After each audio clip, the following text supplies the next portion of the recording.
and welcome to the first episode of the podcast, Indiana Punk Forever.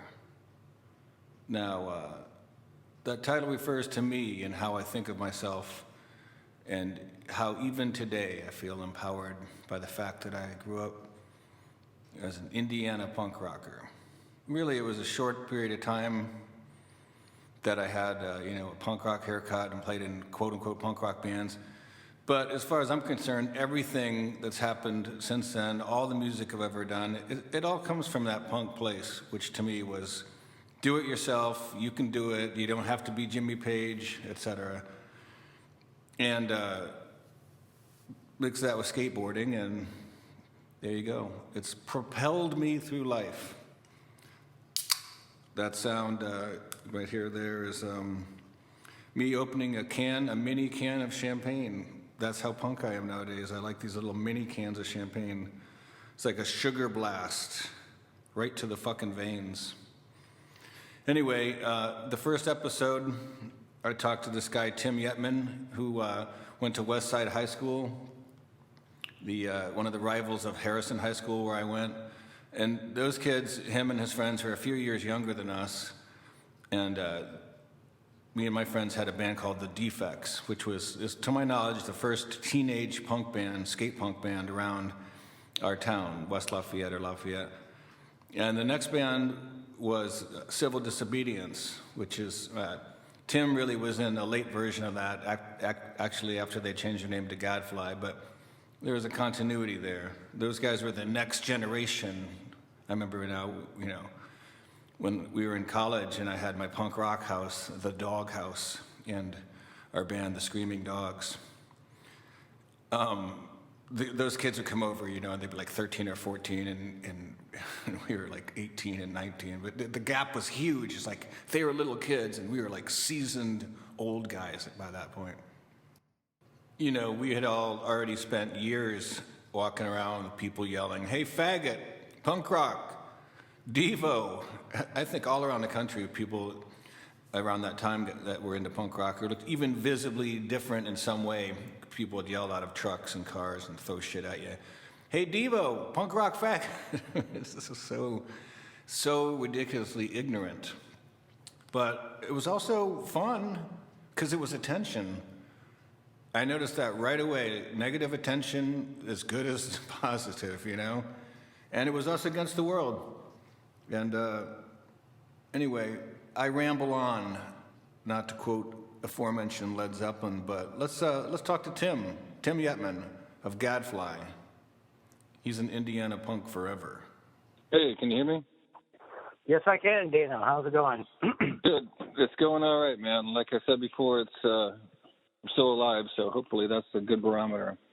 Yeah, sure. Absolutely. How old are you now? I'm 52. Yeah, I'm 55, about to be 56. So nowadays we're the same age, but back in the day, you guys, it was like definitely almost a generational difference. It felt like 3 or 4 years. Yeah, it always feels that way. It's amazing. Yeah, that's very true. I mean, you guys were like our heroes, Yeah, and we had. So you're also badass and had everything figured out until we grew a few years and realized those guys didn't know shit. They didn't know shit any more than I ever fucking did. Yeah.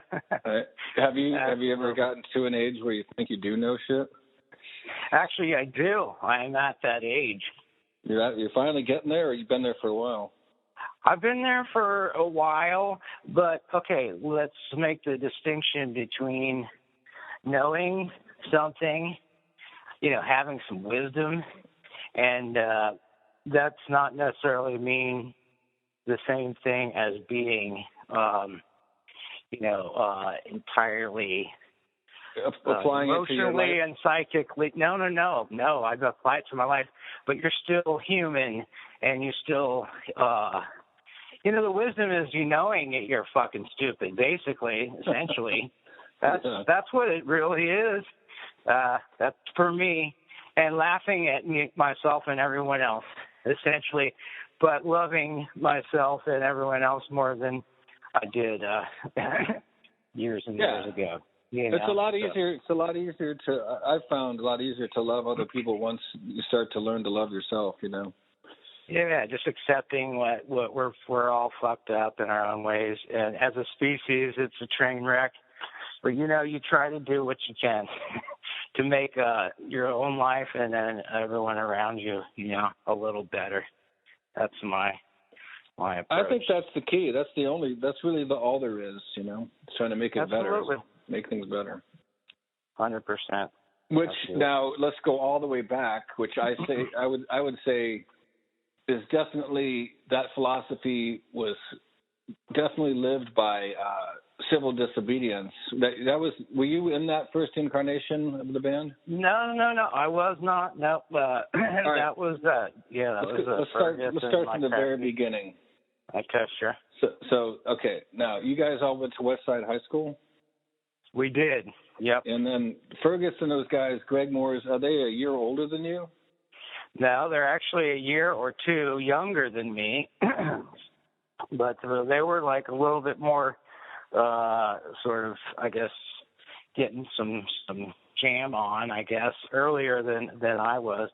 But I was a skateboarder. I immediately became a skateboarder upon going to high school.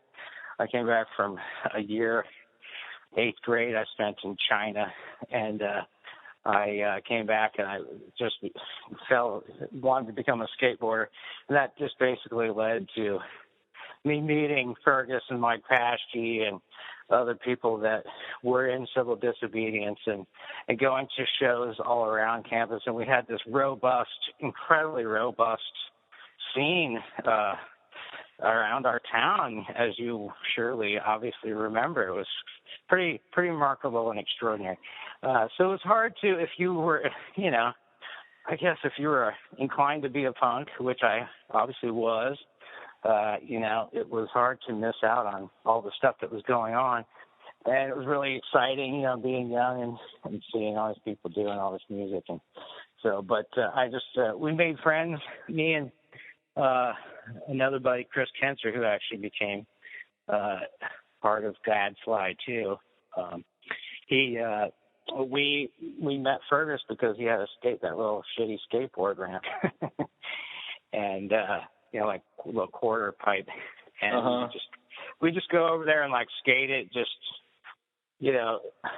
fairly audaciously, I guess, because back then you get in trouble for things.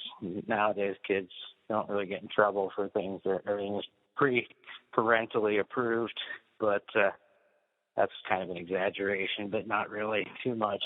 The robust scene, like when we were skateboarders, I grew up in the 70s and outside of West Lafayette, and we would get Skateboarder magazine, or I would get it, and then put a piece of plywood up my dad's sawhorse and try to make ramps. And then there was a magical day when I was down on the levee with my dad in the car, and I saw like, what are they building over there? And it was the Levee Plaza skateboard park. I recall that. Yeah. Amazing, and that's where me and my friends all met there and started our first band, the Defects, out of there. But at that time, the kind of the purpose of this podcast is Indiana, or really West Lafayette punk. I want to know. Okay, sure, yeah.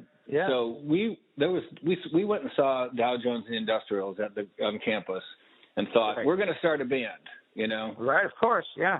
And then at that time, we were the first kids doing it that I knew of, But that's my recollection too. But you guys were you were the pioneers for our time, for the real sort of, I guess what you would call the punk, the sort of second wave or that leads into the hardcore kind of punk, away from, or, coming out of the sort of the earlier punk and proto-punk stuff. But this was for me, my, of course, favorite wave of punk, the full hardcore version. That's it, huh? Well, and it was, for me, we're talking about West Lafayette punk, and I'm super happy to do that and shut me up anytime because I'll shoot my mouth off. But the thing that was so wonderful and gorgeous to me about punk was that it wasn't just local. It was so connected. It was like the most connected thing that ever happened before the internet. You could sort of say that because, like, the culture of mailing fanzines and making fanzines and exchanging fanzines and ripping off everyone's music and recording it and sharing it with each other and shit. And the whole culture was nobody cared. I mean, no one was there to make money. Everyone was like teenagers just pissed off and going through post-puberty and confusion and shit and just wanted to make loud music. They didn't care about making money. And so, so one part that really drew me to it was not just my local scene, which was so awesome to have, like you guys and like I said, Fergus and so many other bands that were, marginally punk or otherwise, but, still a part of the larger music scene. But, also this connection with all these other people all across the nation, especially when we were making fanzines and stuff, because fanzine situation was basically where you make a fanzine, you go to Kinko's, you steal all the copies, I only made 5. Yeah, I only made 5. I made like 300. Exactly. You could cheat on stuff back then, and then you just make them and you send them out to everyone else. Just send them, spend your money, scrape it together, send it out, and they'll send you theirs. So that was a beautiful part. Were you making fanzines before you started playing music then? No, it all kind of started at the same time. I got into punk before I played. I actually was a little bit late becoming a musician, if you could ever call me a musician per se. But yeah, I just was into punk rock, into the scene, went to lots of shows, and around town as well as indie, ton, Zero Boys, Toxic Reasons, shows of all kinds in Indy and Chicago from all over. What was your first punk show you ever saw? I can't even remember. I mean, I did see Civil Disobedience. It might have been them, to be honest. Did they ever play at West Side High? No, but I have to tell you something really awesome. Our high school, this is a fairly, it's like a straight-laced, middle-class high school. And so punks were definitely kind of in the stereotypically marginal. We weren't into the hipster scene in our school. But the school had a couple of really intelligent people that were friends of ours that were into punk and punks themselves. But they're also like these brilliant, president of the student council people. So I would have never had the academic credentials or, desire for success the way these kids did. But thankfully we are friends of ours. And so they were somehow in charge of the student organization that booked concerts and arranged for talent to come to some of our concerts. And they got the Zero Boys to come, and they kind of, obviously distorted the description of the band when they did it. And when I couldn't believe it when they were trying to pull this off, half of it was just like a joke. But of course the other part was, fuck, we want those Zero Boys to come to our school, of course. And I kind of remember that, yeah.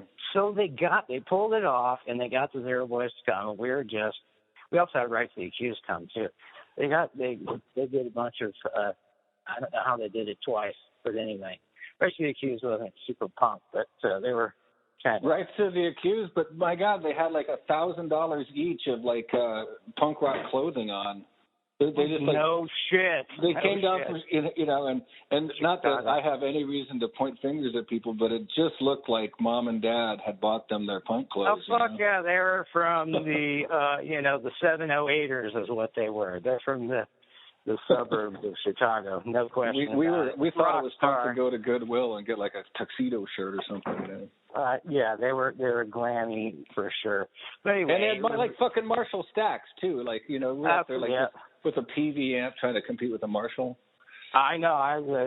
Same with us. One of the funny ironies of my music career, if you could call it anything such as that, could be the case, is that I never had good. All my equipment sucked until and so it was only after I was no longer performing that I was able to actually afford good equipment. But that's kind of part of punk equipment that sucks and it's malfunctioning, and just turn it up and fucking make it so loud you can't hear. Yeah, I mean, Greg Ginn used to play through I think PV columns, which was like the same thing I had for my first PA. Yeah, and that sound you can't duplicate that sound that he has. It's fucking great. I had a PV amp. It was a Deuce. Well, I modified it, but it was a total. It was fucking. I loved it. It was the working man's version of a rock and roll power stack thing that's just loud and nasty. And I agree. I preferred that to the Marshall. Marshall was like, the fancy people had that shit. I had a PV Renown. Remember those?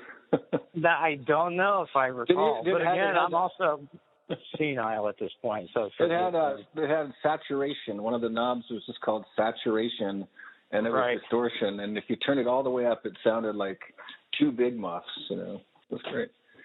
Right. All right, so back to the right before skateboarding, right before before you went to China. When did you go to China? When you were like 14 or something? Yeah, 13. So before that, did you grow up were you an angry kid? Were you just like West Side always seemed like a pretty nice place to live for me. Oh, it was a fine place. I wasn't an angry kid any more than any other person. Standard dysfunctional family.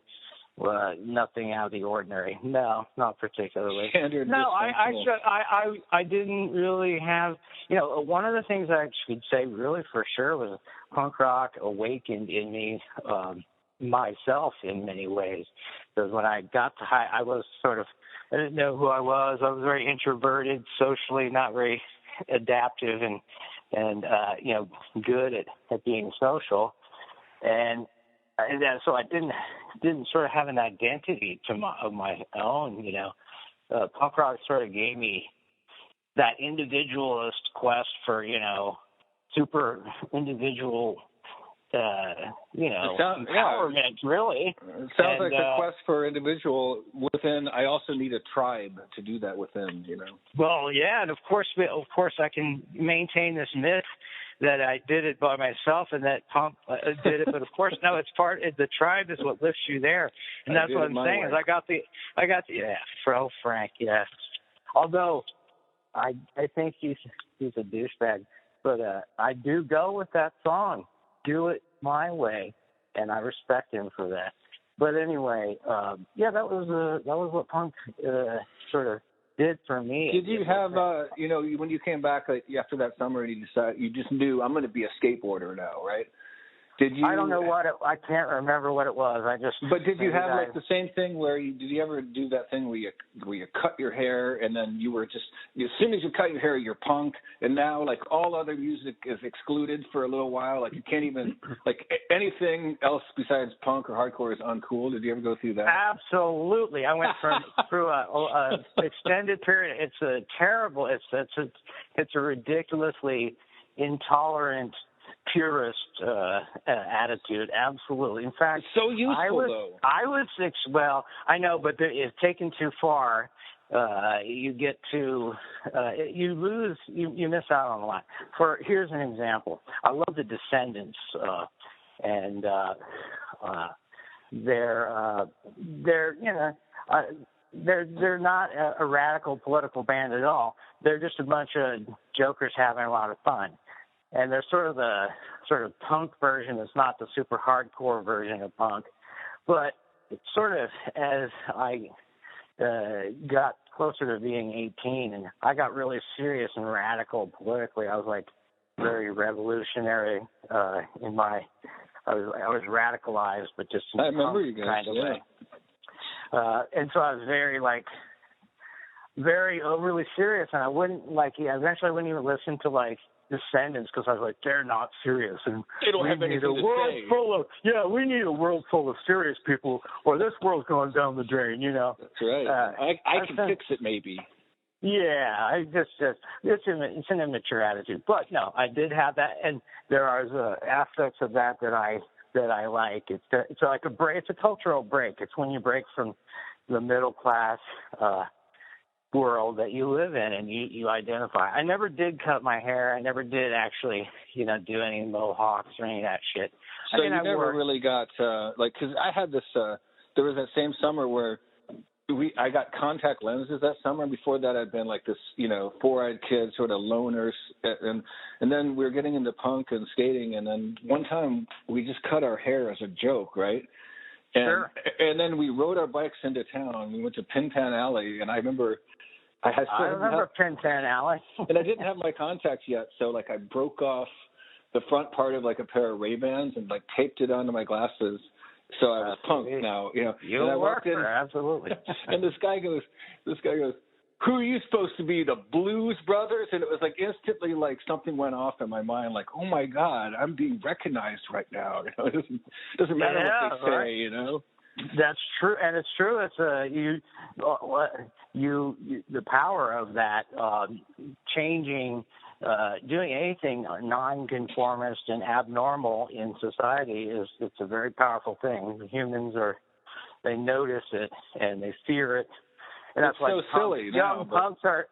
But being young punks are drawn to it because they're fucking 16, 17, 18 years old. They don't give a fuck.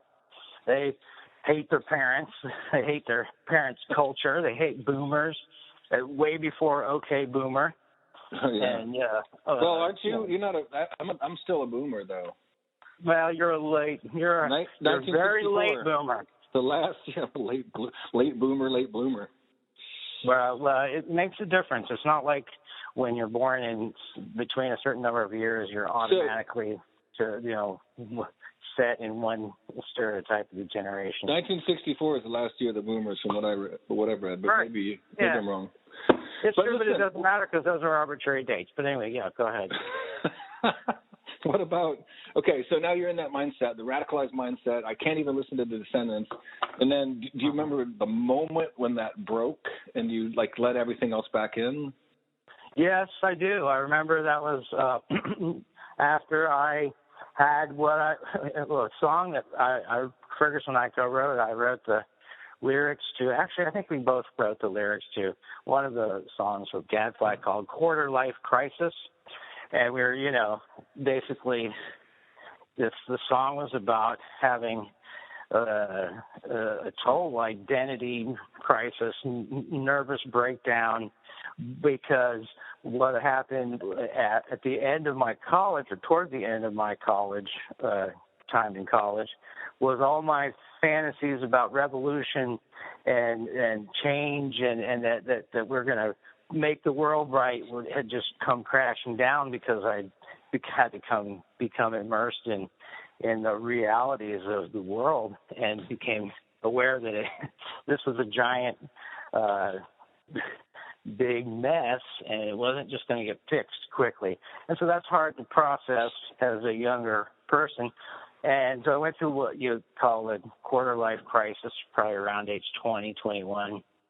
And it was a severe crisis. I had a panic attack that lasted about 3 months. And eventually got over it over the course of months after that. And then I kind of came to a breakthrough where I had a realization it was okay that everything was fucked up. And that, that I can't control I can't control things and can't control the world. Surrender. I can hardly control my fucking self. I got to start working on that and start at square one, and then not freak out about the entire picture of the world that I had coming apart. And after being depressed about that for a while, I had a breakthrough and got over it, and that's when I was ready to have fun, and I did have fun, and I was able to have fun at a much deeper level. And also, what it did for me was be able to appreciate so much more. Going back to my what I said before about having such an Did you immature, figure this all out at purist 21? attitude. Well, I haven't figured everything out, but I had a breakthrough that I got past a terrible point in my emotional existence that And you went forward. that I had to. It was like advance or perish. I had to do something. I'm cursed with a philosophical mindset. I can't just. I could watch as much TV as there ever was dished out. It would never take me away from sort of an existential, mindset that can't escape from, the brutal facts of reality. Or only you knew what was coming, the 24 hours a day that was coming on the internet to bum yourself out, Oh my God! Hey, so just I'm acting like I'm way behind the times. No just shit, for the time. the internet. No, I'm saying, but just for the timeline, though. Okay, so you Sure. skateboarding, punk rock, and then when did you saw Civil? So the next band, say in the timeline of our town that I know of, was the Civil D. I'd say 1983. I saw them. And then 1983. after them, the next band in the town was were there any current bands around at that time, or was Gadfly the next band? That was the next band that Fergus and I were involved with. We met in high school, and toward the end of high school, like I said, I didn't even play any music, so I got all excited about it and decided I wanted to learn how to play guitar. And I spent the summer, because I wanted to be in a band too, because that's that masculine, and play guitar, just like Johnny Cougar says, play guitar. Anyway. But I wanted to do that, and I was able to learn enough to just, basically play along and make some noise. And the beauty of punk, that's all you need. But that was your first band then, Gadfly, or were you in? It was, yep, yeah. yep. And what was the Civil Disobedience? Obviously, was a politically themed.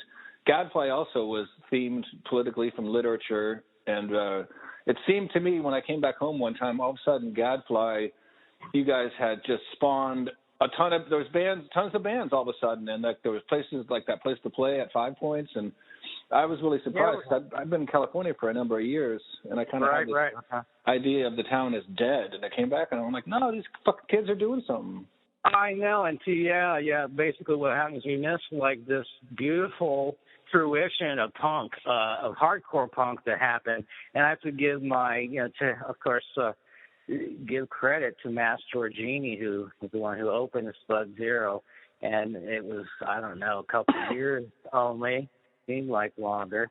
But he's just this really industrious, charismatic guy who, as a young man, was able to finagle credit and just buy a rented building and put this club together. And, but he had a band Rat Tail Grenadier.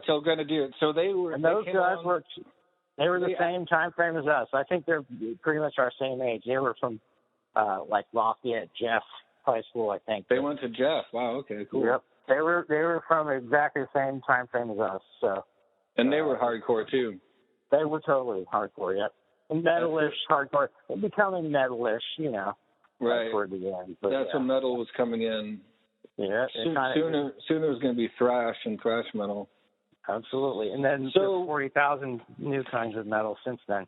Were there any other bands from Lafayette or West Lafayette around that time besides Gadfly and Rat Tail? Well, I'll tell you something. The thing, the robust scene that I was referring to before is. Yes, there were a bunch of punky bands and punk rocky bands. And the funny thing about a scene like a smaller town like us is, everybody, even punks were mingling with everyone else, and it was all just indie bands. It was all just kids. But a lot of them weren't punk bands, so we would overlap. But some of them were. There were a bunch of bands. See, and again, it's regional, too, because we had a lot of bands that would come up, especially when Spud Zero opened. Bands would come up from Bloomington, Muncie, around, but there were bands from around here, Strontium 90, TFH is one, Paul Baldwin's band, and Dave Mason, and some other dudes. just a bunch of actually a really burgeoning, a sudden flowering of bands and scenes and like also parties. Like there was always bands playing at parties, and there was this place called the Freak Show Bungalow, and I have no idea who rented it, but it was a garage on campus. I built for it. a year or two. Are you serious? Yeah, because the last year of college, I had me and a bunch of people that had kind of been into punk had gone and seen the Dead, and were doing a lot of acid, and I had this band, the Freak Show, and it was like kind of a punk rock, really lame attempt at playing Dead kind of stuff. And we took it's behind this house. It was this little garage, and we fucking covered the floor with milk crates. And it was awesome. Yeah, but then we left, and that's when Braden and those guys lived in the front house there, and they had a lot of shows there, I think. So that's what I mean. I moved away. Yeah, you just missed, sort of, I guess, what it seems. It seems that you just missed sort of what seems, and it was a narrow window. It just seemed so big because it was so seriously, like, pretty amazing. There were, so in the Bored addition Cops. to, like, punky bands, there were Bored Cops, there was poppy bands, East of Eden. I don't really hang out. They were for more mainstream aspirations to be, mainstream pop. Nothing punky about them. But there were a bunch of that went to my high school. Yeah. Anyway, but I mean, the scene was really awesome, and there was lots of shows. And one thing that also made it great too, like I said before, was we played in Bloomington whenever we get a chance, or Indy, or wherever,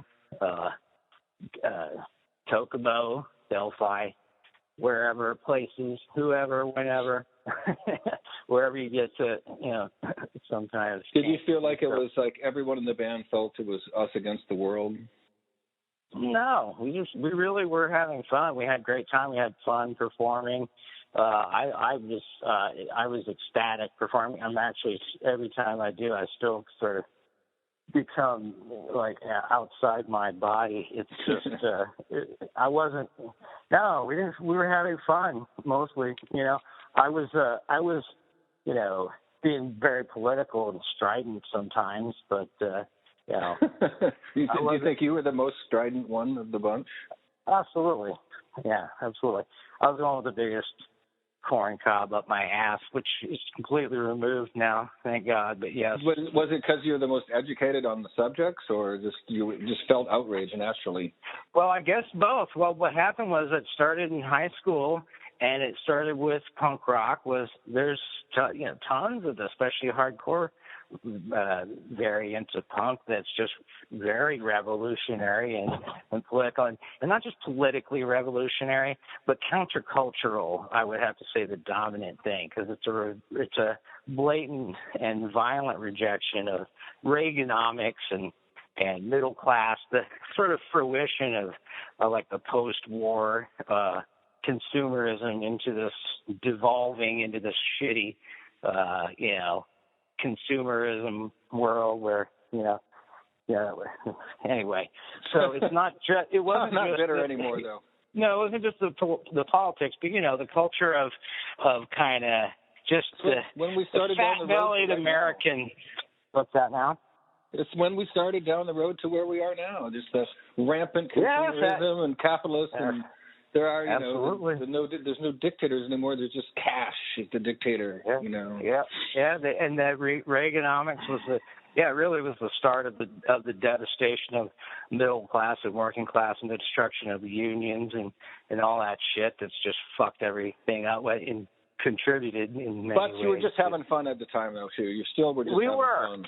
Absolutely. And then so what I meant by the us against the world is not against, like, you weren't us against the world. It was us together against the world. Like we were united and we were trying to do this thing and through the world, that kind of thing. Exactly. And I'll tell you, that's what it was. It did feel universal, too. The punk tribe was powerful, I mean, seriously, it was exhilarating to, like I said, share fanzines and get a fanzine in the mail. And just did you go play on the East Coast? We never ranged very far. Indianapolis, Bloomington, that was about the farthest we ever went as Gadfly. We were only a band for a couple of years. What about Kentucky, Lexington Club down in in the very edge of Kentucky by Cincinnati. We never did play there. Now I never played there. We never played there. We were just, I guess it was like probably 2.5 years maybe that we existed as a band. Did you guys move to Chicago at some point? No, I mean, we broke up as a band basically 1991, 92 because, everyone was graduating from college and our drummer graduated and moved and I guess it just was kind of time. And another thing too, very in the same time frame, like Last couldn't keep open Spud Zero because, it's not exactly a for-profit or profitable business. Yeah. And so, so the scene kind of, it was this effulgence of punk rock and general music that was very robust that kind of disappeared or became much less robust and much less shit going on. And, so that coincided with that. And then everyone just kind of went on their separate ways, and I went traveling in Mexico and things like that.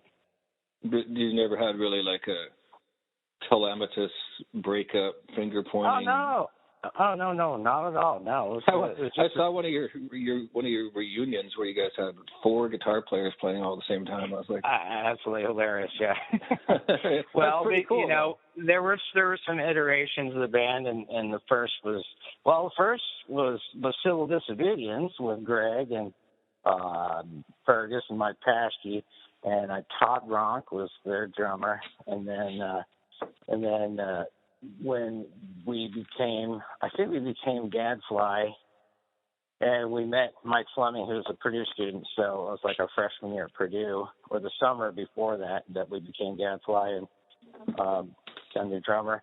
And then a few years later, Chris Kenser joined our band, and Greg, I believe what happened with Greg is he went to the Art Institute, went off to become an artist, and so Chris became our guitarist. And when we had a reunion, we had Fergus and me both play guitar. But then so if you get Greg, Chris, and me and Fergus, you're right. So 5 guitarists, including the bassist. No, but I just thought it was cool because it's like, it just felt like so much love in the room. Like everyone there was like, there wasn't a lot of ego, where like I gotta be the guy in front of this guy or whatever, Yeah, it was a beautiful, wonderful, and actually we've done 4 of them, and it's just been wonderful every time.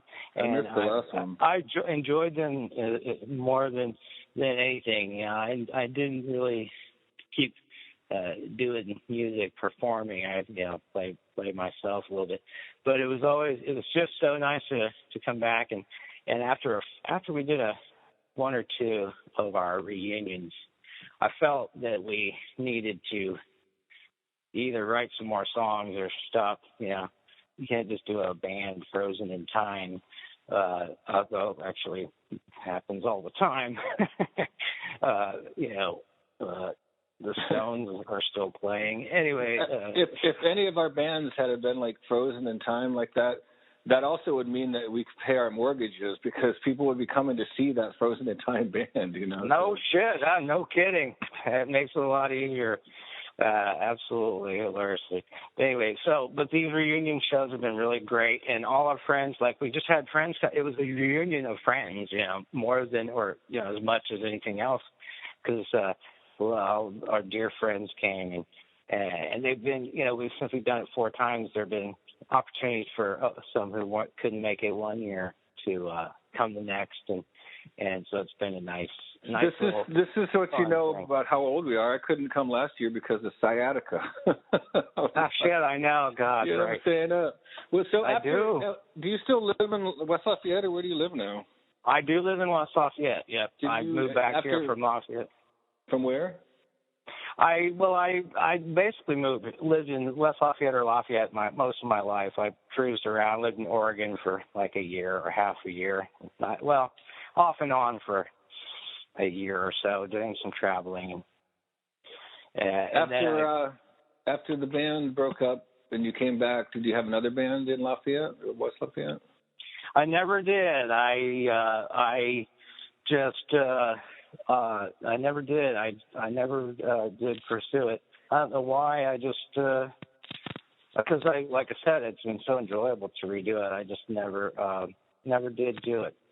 But it's like was that you did it first time perfectly. Why try to chase that? Well, no, but no. I mean, it is because I've tried to have I've had a million bands. I don't have one now, but I was always trying to get that's my question about the Us Against the World. I was always trying to find that one unit where we're all on the same page and try to Us Against the World. And sure. For me, it's mostly because I was trying to force it to be like that it wasn't like that. So. Of course, that's what it's a normal human thing. Of course, yeah. Yeah. But yeah. Did you keep a guitar the whole time? I play guitar, and I've written all kinds of songs and all kinds of semi-songs over the years. And actually, I was able to piece together a couple of songs I thought were pretty, reasonably decent to add to us playing at Gadfly reunion. And last year, Fergus had added one too. So we do have a few new ones. Well, that's cool. Maybe you guys could make a record at some point. We keep planning on it, yeah. But that was the idea. So one of these years, maybe this year, we're going to record some of our old stuff and also maybe do some new stuff. Do something a little different that I wrote. Everybody has kids. Yeah, I know. It's yep, and everybody does. Fleming doesn't, but that's convenient because he lives in Rhode Island and so he's able to kind of fly in and out. He's got a good job. He didn't get a liberal arts degree like I did, so he has a good job. Are you at Purdue? Is that what you do? No, I actually I've been working as basically like remodeling and painting contractor for most of my adult life. I went to grad school. I was going to try to see if I could become a university professor, but my plans changed. Like toward the end of my grad school, I fell in love and got married, and with a woman with some kids that I also fell in love with. And if you pursue a career in academia, first of all, you should go to Harvard or Oxford if you want to improve your chances of becoming hired. But you also need to be prepared to go wherever there's a job. That's just sort of how it works. And I said, you know what? I started resuming my painting and other work that was making $40,000 immediately after grad school. I said, well, I'll keep applying for jobs regionally, but I'll keep doing this in the meantime. And so I did that, and so I just ended up doing that. But one thing that's been very nice is in the last 6 or 7 years, I have had the opportunity to teach at Ivy Tech. Oh, cool. I do get to teach, and I really love it, and I enjoy it. It's exhilarating. I just love it. I teach philosophy, ethics, and creative philosophy. And I tell you, I'm really excited about the Gen Z kids. They are they're kind of like a reflection of the Gen X punk rock generation as their parents, in a way that the millennials were a shitty reflection of the boomer generation. I see kids today, and I think they're all like the kind of us punk weirdo kids were back then. Like all the kids are like that now. Everyone's emo, everyone's somewhat bipolar or ADD and all this stuff. But they also have this wellspring of creativity and fucking, they do. They're alive, man. They are, and I'll tell you, it's different than millennials. And I hate to beat up on millennials, and it's not their fault. You do beat up on millennials on Facebook sometimes. The boomers, it's the boomers' fault that boomers raised them. Anyway, they did them a disservice, and they did our society a disservice. It was all part of this, when America won the Cold War, we thought we were going to just ride on top of the world and not have to worry about anything, so they spoiled their kids. And I'll tell you, I've spoiled my kids. I mainly just because it's so fucking hard to be a parent, you know. That's why everyone spoils. Dude, my dad Yeah. totally spoiled me. You know why? Because he couldn't handle it emotionally when I was fucking up or like sad or whatever. And it's like, you know, how do you tell someone like, no, I'm always going to be like this some of the time. You can't fix it. But but you know, my dad was a Purdue professor. I don't so. Yeah, I always had that thing of like, you know, like I could do that, and I know he would like that, you know, that kind of thing, and that made it therefore the last thing in the world I was ever going to do, you know. Right, of course, yeah. But I was adopted, I mean, so I just didn't feel any connection to anyone really. Yeah, that's a unique consideration. It makes a difference for sure. When you get adopted, come from like what would have been a really shitty situation into like you basically win the lottery, like I did. Like I never knew how. Right. To, still don't know how to fucking handle that. You know, there's still like guilt and weirdness about it. Well, in a way, see, it's more complicated than winning the lottery because there's more to life than material security. Although it's very good. It's nice to have.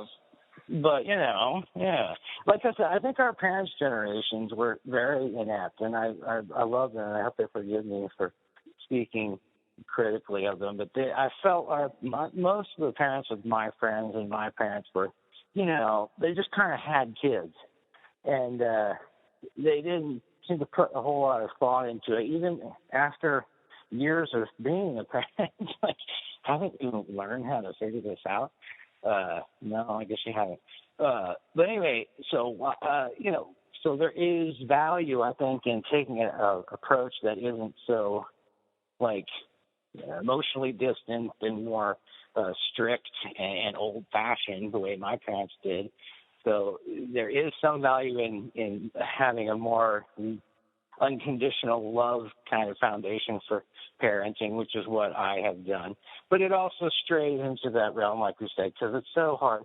I mean, my personality, last thing I ever want to do is make somebody do something they don't want to do. It's difficult. It sucks. I hate it. And I was never going to have kids myself. I haven't actually. I've only got stepkids, which was more than enough for me. And I think I fucking still fucked them up anyway. Of course you did. They were 4 years and 8 years old when what was your dad a professor of? He was a professor of English. An English professor. What about your mom? What'd she do? She did lots of different things. She basically was like she had jobs at Purdue, basically being a secretary and administrative assistant. Yeah. And she also got a master's degree too in Spanish for a while. But yeah, nice. She just kind of, my dad, English professor, they pay very poorly. After 40 years of working there at Purdue, he was making $56,000. It's like at that time, it's like I was getting ready to.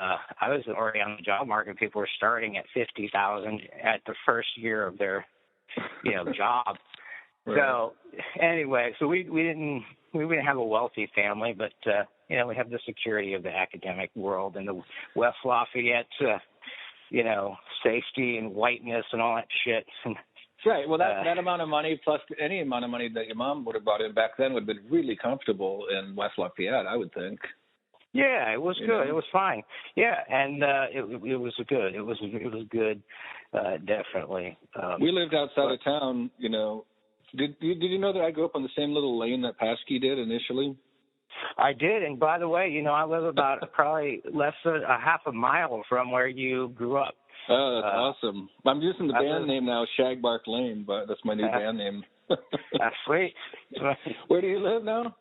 I live just off State Road 26, west of town, just past Sharon Chapel Road. So just on the other side of that Purdue farm from the that's like Shagbark Lane. By Drury Lane there? Yep, it is. It's right. Yep, right by Drury. Yep. Good old dude. That's my turf. Yeah. It's in me. Like you fucking believe. I can't believe. Like I still, lived there for 18 years. It's just like I feel like I should just go back there and absorb into the earth at some point. I know. I hear you. I know the feeling. Definitely. Okay, so let's see. We finished this. No, you stopped, and then how old were the kids? 4 and 8 when you met her? Yes, they were. Yep. Yeah. Okay. So you just kind of had to slide right in and be dad. Yeah. Well, stepdad, because they still had their dad, but He was still in the picture. He's in the picture, but they live with me and my wife and visited their dad on weekends. It's just it's quite a little adventure, and it's still going on because my daughter has some serious mental health challenges, and it's a challenge to.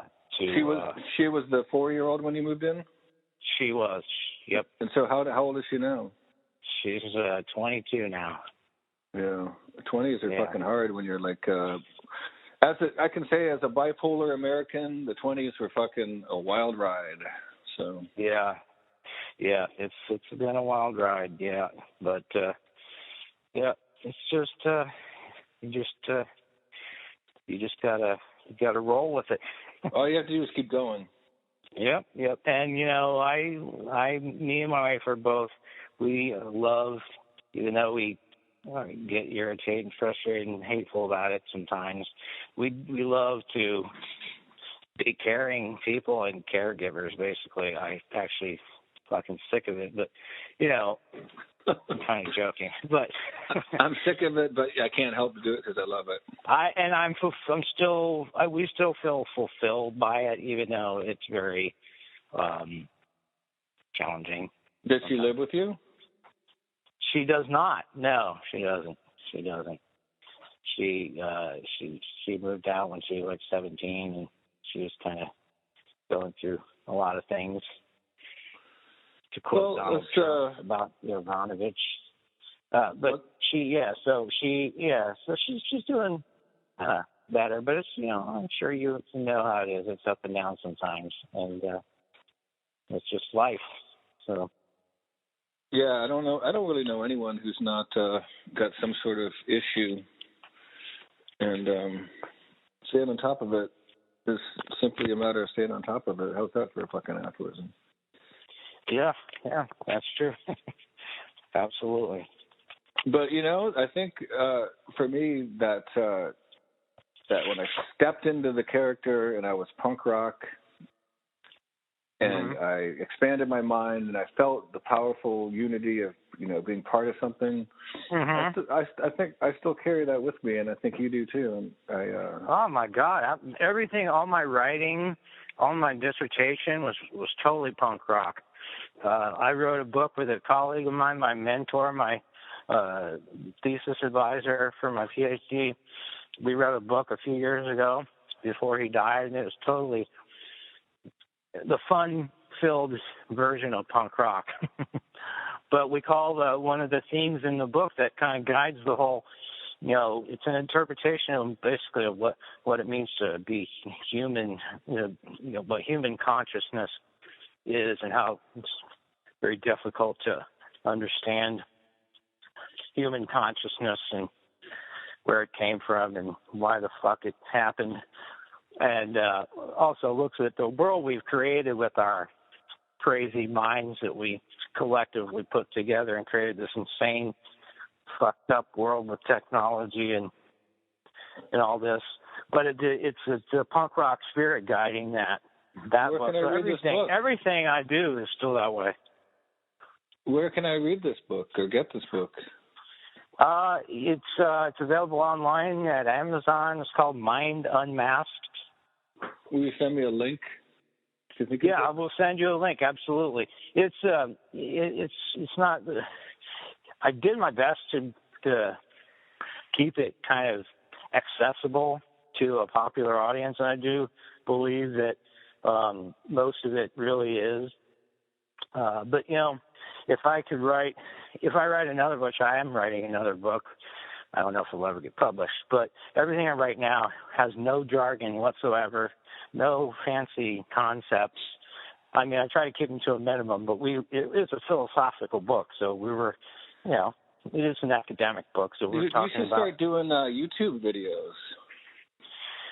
Yeah, The philosopher contractor. It could be like the next big thing.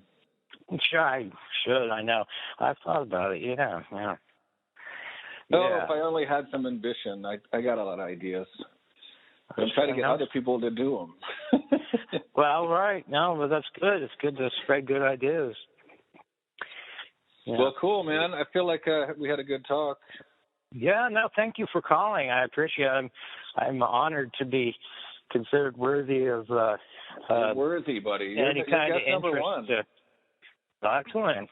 You guess that we could be on both of my podcasts. One, the Indiana Punk one, and the I Could Have Been Somebody and I Am. It's like the same thing. That's great. That's a great title. I'll put it up on that. both. I'm going to put it up on both. So you'll be the first guest ever on Indiana Punk, and the first dual guest. So there you go. Thank you. Sounds great. Thank you again for calling, Dana. All right, Appreciate it, buddy. I'll see you on the Facebooks. All right. Take it easy. All right, take it easy. Bye-bye. Okay, bye. Well, there you go. The first episode. Tim Yetman. This whole thing started because I'd be telling my wife stories all the time about various eras, just rambling on like I do. And she'd always say, you should do like an oral history of Indiana punk, because I read a lot of oral histories. But I've written a few books, and they suck, or whatever, That's not the point. The point is, I had to sit there and write them, and I can't do that anymore. I can't sit for very long. My back hurts, and I just have other shit to do. Maybe someday I'll reel off some books when I can't play guitar at all, or who knows, fucking knock on wood, all those other superstitions. But anyway, I'm fucking having a great time interviewing people with this podcast, and my other one Could Have Been Somebody, and I am, because we are all somebody. And before I drift off into the self-help lane, I'm going to sign off. See you next time on Indiana Punk Forever.